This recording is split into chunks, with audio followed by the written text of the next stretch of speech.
Hello everyone, আজকের নতুন topic নিয়ে চলে আসলাম। চলো আজকের ভিডিওটা শুরু করা যাক। গুকেশ দে হলেন একজন ভারতীয় দাবা খেলোয়াড় এবং বর্তমানে বিশ্বের অন্যতম কনিষ্ঠ গ্র্যান্ডমাস্টার। তিনি ভারতের দাবা খেলোয়াড় একটি উজ্জ্বল নক্ষত্র এবং অসাধারণ কৃতিত্বের অধিকারী। তার জীবনের গল্প রয়েছে কঠোর পরিশ্রম, অধ্যবসায় এবং অসামান্য প্রতিভার চাপ। গুকেশের জন্ম 29 মে 2006 সালে ভারতের তামিলনাড়ু রাজ্যে। তার পুরো নাম ডোম্বারাজু গুকেশ। তার বাবা ডি রজনীকান্ত একজন চিকিৎসক এবং মা পদ্মাবতী একজন মাইক্রোবায়োলজিস্ট। ছোটবেলা থেকেই গুকেশের মধ্যে দাবার প্রতি গভীর আগ্রহ ছিল। মাত্র 7 বছর বয়সে তিনি দাবা খেলা শুরু করেন এবং দ্রুত তার অসাধারণ প্রতিভার প্রকাশ পায়। গুকেশ খুব অল্প সময়ের মধ্যেই বিভিন্ন জাতীয় ও আন্তর্জাতিক পর্যায়ে টুর্নামেন্টের সাফল্য অর্জন করেন।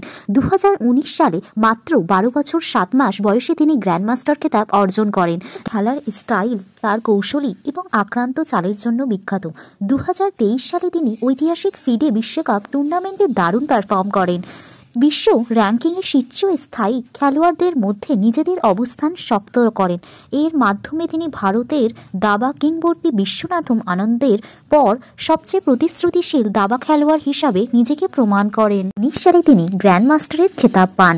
বিশ্ব র্যাঙ্কিং টপ 10-এ প্রবেশকারী সর্বকনিষ্ঠ ভারতীয়। অলিম্পিক পারফরমেন্সে 2012 সালে চেন্নাই দাবা অলিম্পিকে তার দলকে ব্রোঞ্জ পদক জিততে সাহায্য করেন। পড়াশোনার পাশাপাশি দাবায় তার সময় দেন। তিনি তার বাবা মায়ের অনুপ্রেরণায় এবং কোচের দিক নির্দেশনায় এতদূর এগিয়েছেন। ভারতের ক্রীড়া জগতে এক নতুন দিগান্ত উন্মোচন করেছেন। তার সাফল্যের গল্প শুধু ভারতেই নয়, পুরো বিশ্বে দাবা খেলোয়াড়ের জন্য একটি অনুপ্রেরণায়। ভবিষ্যতে তিনি আরও অনেক বড় সাফল্যের অর্জন করবে বলে আশা করা যায়।